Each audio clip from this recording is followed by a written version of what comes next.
Hello there, welcome back to Sweden, where I'm not done complaining just yet. Vassals and war. Useless things, but again, as you can see, Poland, Kiev, Thuringia, Moldavia, and everything has decided to siege Bohemia, which is to some degree positive, but we also have some Teutonic peasants. The Teutons are completely incapable of handling rebels, as it turns out. But I do also have the issue of course, boosting my own stability. I'm getting a lot of war exhaustion too, which is not good. But not too much I can do about that. And again, I'm really surprised at basically the if you will, Polish supremacy in terms of war. They're really capable, and I just can't get myself to understand how. But of course, if I can just piece out with, for instance, the Palatinate, Thuringia, and everyone here, then that should be fine. So I basically just have to wait. Bohemia might lose some provinces now that we might have to conquer for them later on. But other than that, I think we will be fairly alright, fairly okay. Especially if Novgorod actually does siege this province, then I can most likely use that to my advantage, hopefully. The Count's feud, supported pretender. And this is going to be funny, they now have noble rebels. And this stack here is of course moving towards the Teutons, which took refuge in my on my stack. So that's kind of interesting. And right now the Teutons are again just running away, leaving the battle up to me, myself. And there's a 4 shock general coming in here, another 13 stacks, so this is going to turn out very ugly for me. And again, as you can see, early cannons are probably not as good. They're probably not good enough to actually, well, be valued enough that I should actually put them into my war stack. So that's probably why things are going so bad. That's probably why I'm being punished. Luckily enough, Norway will be integrated right now, which will give me a free stability point. And also some extra troops, which is good. My Queen, Norway, accepted the proposal, and we now accept Norwegian as an integral part of our nation. So that's good. Let's just move these guys. Oh, now they suddenly started moving. What's this? Can't you seriously walk around? There we go. Nice. Defend Norway. We completed our mission. What's the new one? Take the war to a southern shore. Control Midtjylland. 10 army tradition. Rival. Austria opinion. Protect against Poland. Sure, we can do that. But again, yeah, I kind of need to just try and get the Palatinate and everyone out of this. And I think basically it's just wait it out. Get Denmark out of this more or less now. I'm pretty sure we can, as you can see. Actually 37 war score against the Danes. I think I want war reparations just to finance my own little battles here a little bit more. So yeah, again, cannons here really not helpful. I think we're actually just going to hang back and wait. The Poles do actually have military tech 9, which is probably why they're kicking my ass, to be completely honest. And I might just have to try and white piece this if things go bad. Bohemia only has military tech 7, I realize now. So alliance-wise, I've been pretty shitty in picking. And the Danish army is in no shape to deal with the 12,000 Novgorodians, so that's good. Novgorod is also only tech 8, so I kind of chose a very bad time for doing this. But it's not too much. It's not really. I can't really do anything about that right now. So how do Poland feel towards being given Breslau and everything? Offer tribute, concede defeat. Nope. Poland requires Chelmno as part of the offer, so basically they want land back. Wonderful. But again, I think I can, with the help of basically just waiting, and hopefully a little bit of luck in getting a general. Seriously, 50 land tradition or army tradition, and I get a 112. That's just that's basically just the game laughing in my face. I'll be perfectly honest with me. That is what it feels like. The game just going, haha, you suck, you don't know what you do, or something along those lines. So that's a little bit annoying. And again here, why the hell do I need a ship to send him here? It's because you're trying to go through here? I really would have preferred it if the AI was capable of mapping a road that doesn't require crossing over lakes, because that is basically why I think the army didn't show up. It just couldn't. It wasn't capable of computing, if you will, the walk from here without going through here. So that is basically the issue as it seems to actually show up, which of course is interesting because that means that the program is stupidly ridiculous, but that's fine. We now have new infantry, Condada, Landscaden, and Reformer Galleys, and can build a star fort. So with this, we should now be able to inflict some damage to our enemies here. Of course, I'll need to pick my battles carefully, but worst case scenario, I'll just have to take a ton of loans, and then we can work with that. Empire gets their first 3D through, which is not the best thing ever, but it is what it is. Denmark is still stubborn, so I'll have to wait for Fyn here to be sieged, and then we can make our peace deal. And of course I need morale to be recovered from my armies, so for now I'll just sit by and wait. I'll get back to you once it's done.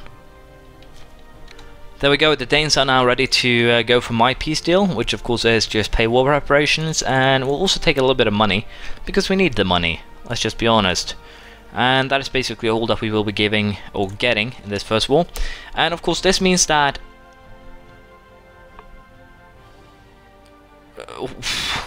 well, that was a random time for that to actually happen, and that is basically what confused me a lot. Claim our rivals promised Samotia, Swedish Pomerania. Sure, might as well just go for that. Hopefully I can fight them later on without bringing Austria in. We'll have to see. Actually, basically just use Denmark, I think, so we'll have to see how that works out. But the Poles are now actually marching on my army, which is interesting. If they actually attack where we basically stand equal, we should be getting some interesting results here. They're actually going to Danzig, and I think they're actually going to attack the army in Marienburg, which is kind of positive, all things considered. To be perfectly honest, they'll be there on the 10th of March. There we go. We'll join up our army with, well, and suddenly tables have turned. We're getting a little bit of vengeance, but again, military-wise, we do have a very big issue in terms of well, we have a very big issue when it comes to capability, if you will. And again, I really would have preferred it if my allies would actually help me out here, but they ran away with their 1,000 troops. But we did actually manage to pull out a win there, which I'm a little bit surprised over. But it's a start. We can now start to actually beat back. And I'll create actually a mercenary army here. I'll probably have to suffer a little bit thanks to, not rebels per se, but money-wise, we're probably going to have to take some loans to finance this. But the goal, of course, is to actually just join up a fairly big mercenary army now that we can then use to pounce on Poland repeatedly. If we manage to pull that off, I'm pretty sure we have what we need here to victory. So what do I need here? What's not to agree to here? Either I can get rid of my trader, or I can get 2 mercantilism and 5 legitimacy. Basically, it's just a positive change, if you will. And now, finally, we actually have Novgorod participating in the war as we wanted in the first place. And I think now we can actually start turning it around. Firm hand, income from vassals, and some force contribution. Wonderful. Now, this is not something I wanted Novgorod to do, but again, we get ourselves into a position where we can inflict some damage. And that is basically the important part. But again, I'm just so infuriated by how often the Teutons get rebels. It's just impressive, really. It's just so impressive that I don't know what to begin with in terms of describing this impressiveness. But currently losing 27 ducats a month. That is going to be one expensive war. But we don't really have too much of a chance, we don't really have too much of a choice in the matter. So hopefully it will pay off. That's basically the gist of it here. So I'll be moving my troops down to Teutonland, and I think I might just go for taking as much as possible from this war. And the reason for that should be fairly evident, fairly obvious. Take your pick.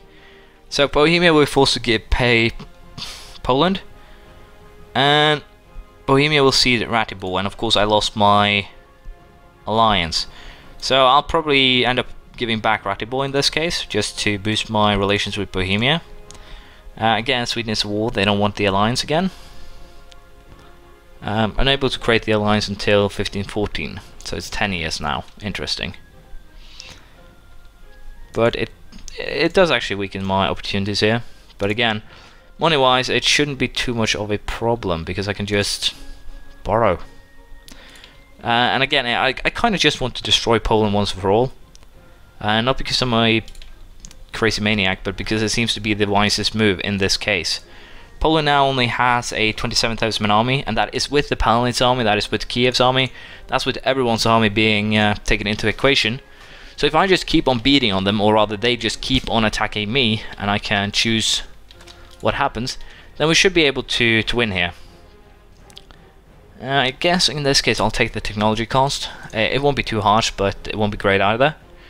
And I guess we'll take the idea cost boost as well. Manpower recovery speed plus 20 from our Swedish ideas, and tolerance of heathens plus 3 from our humanist ideas, which we are now completed. Actually, before we complete our influence ideas, ridiculously enough. So we'll probably get martial laws too before this war is over, I would presume. So the Poles do actually just keep on dropping their troops into this battle right here, which of course is actually very, very good for us. And due to the fact that I don't really want to waste too much manpower, we're going to just consolidate the armies, because it's the easier thing to do. And I'm also of course going to be hunting down these 1k armies and see if I can just destroy them before they actually become a big issue. And do I lose a mercenary army while doing so? It shouldn't be a problem at all. The only real concern is where these Teutonic noble rebels will go once they're done with what we're currently doing. Thuringia is ready to peace out. Wonderful. And are the Palatinate also ready? They are, if I am to offer to concede defeat. There we go, Palatinate is out of the war. Now what only remains now is to get Kiev out of this, and it should actually be fairly easy. Army wise, we're definitely in charge. It's just the big concern right now is of course money, but also the fact that we do have very little very high war exhaustion is the word here. And of course that's a concern, that is definitely an issue. But if we can just keep on getting ourselves into these battles where we have the advantage, in most cases at least, then I think we might be able to pull something off. Again, the Teutonic noble rebels are kind of a pain in the arse, but it's not too much I can do about them. I might just have to completely get rid of my army here, just so I can actually hire more mercenaries. That might actually be a a situation that we might get into if this continues the way that it is. So we'll have to see. And again, I think I want to just try and get Danzig siege, because that is the war goal. That will help out in terms of my morale. So if there's any bigger battles, I'll show you. If not, we're just going to take loans, we're going to sit back, we're going to see what happens, and then we're going to hopefully be able to take down Muscovy here. Basically take the 3 furthermost provinces and stop them. Muscovy currently has a grand army of how many men? 35, so we might reconsider, we might just leave Muscovy as it is. I might just be in trouble here, especially in terms of everything. But Muscovy doesn't have any allies, and well, I can't really call in any of my allies either. It would be wonderful if we could bring Lithuania in for a war against Muscovy here, but that doesn't really seem to be too likely. The only real thing that would be good is if Lithuania had some claims. They have 1 claim. They might act on that if we pull things off. We'll basically just fabricate a claim on Pskov, conquer this, just sit on it, have Muscovites run high on war exhaustion, have rebels break them for us, things like that, and hopefully that will be enough. But for now, we'll focus on what we are doing, and hopefully winning should be, well, the answer there. So let's just send some troops here to help our Novgorodian brethren, and we're taking another loan, because that is how we do things in the north. Yeah, so I can't actually help these out. Can we run there? Nope. But again, at least here now we're doing something positive in terms of sieges. And there we go, we can now beat them a little bit back. We'll take his relative. But again here, we're not really in the best situation in terms of everything. I would definitely prefer it if we could get a little bit more aggressive turntables, but vassals and tech levels really screw me over here. It's one of those important things that you really are supposed to check before you start in the war. How's their tech level compared to ours? And not just go head in and it's going to be fine. We don't have anything to worry about. It usually turns into, well, what you're currently watching, a very, very poor result. But for now, we'll get rid of these mercenaries. We don't really need them. And I think we might take postal service. I'm a little bit unsure. But I definitely need more allies, and I would have preferred to get some more Protestant allies. If I could get, let's say, England here on my side, then that would of course be really helpful. England is fairly powerful, but of course the rival thing is not good, so we'll have to see. But for now, again, I'll just sit back and we'll see if we can get something more interesting here. I have no idea why I'm having such a hard time with Poland. It's never been the case in any other game, but here it's just Poland is coming to town. Run. Hide. So it's kind of tempting to just try and game as Poland after this one. We'll see. It's just a lot of games are looking interesting, or countries is the right term. What really would be great here is if Lithuania decided that they also wanted a piece of Poland, but it's not looking too likely, unfortunately. Let's see how this battle goes. If we can force a victory here. Now again, I just have too many cannons in my army right now, so they just have the advantage of the front line stacked up, well, on their side. So I don't like that. I don't like that at all. And we might as well just take the postal service here. Diplomatic relation +1 and by travel time -25%. Very useful. And a funny thing here is I think I'll just go ahead and try and get the alliance with Austria up and running, because it would really be helpful for, well, conquering the empire, if you will. I can just declare war on Denmark, try and drag in Austria, not pay attention, get my armies killed, things like that. That was really, really dumb. These are actually regular troops.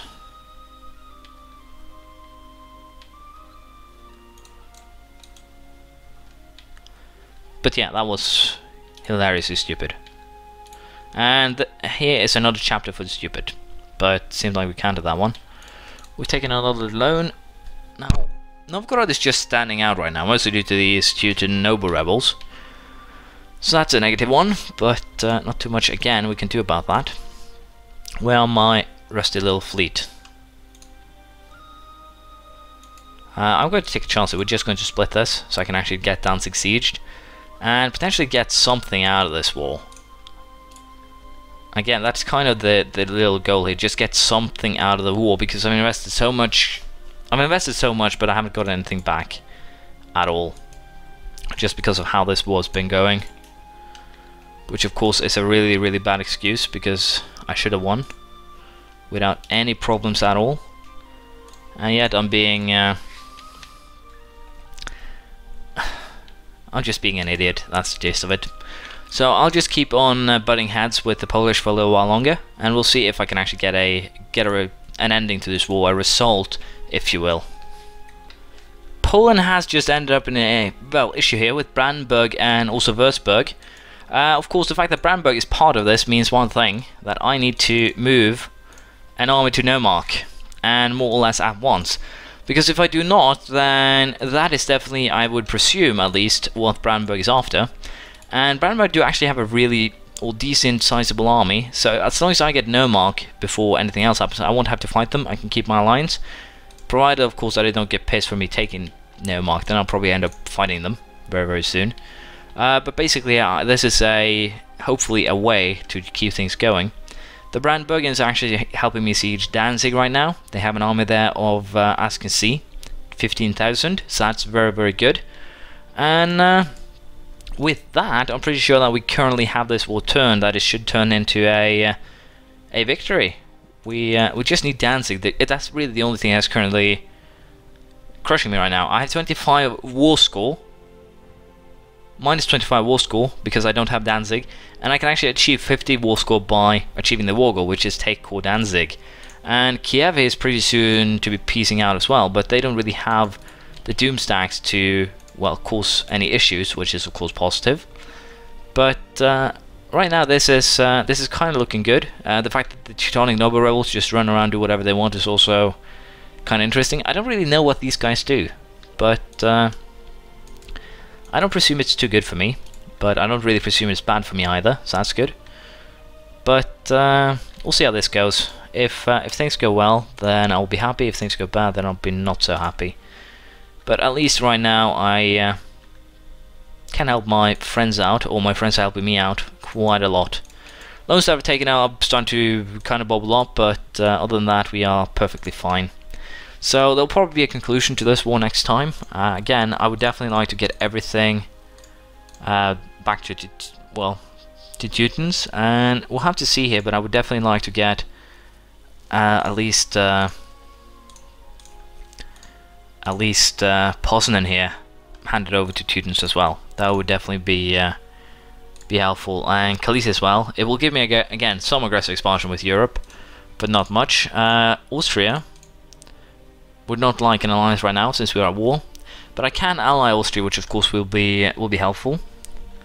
Won't give me too much aggressive expansion, and if I play my cards right, I can use Denmark, for instance, as a way to attack both Poland and Pomerania, and also get well, Denmark in on it. No, sorry, Austria in on it, so that's good. If we can get ally Bohemia as well in 14, that's also looking great. But we'll continue this next time once I actually, well, hopefully have a better plan. It's been a lot of mix-ups or stupid decisions during the last 2 episodes, and I do apologize for that. Feel free to comment any comments, praise, criticism, anything you feel like, and I'll see you next time. Bye!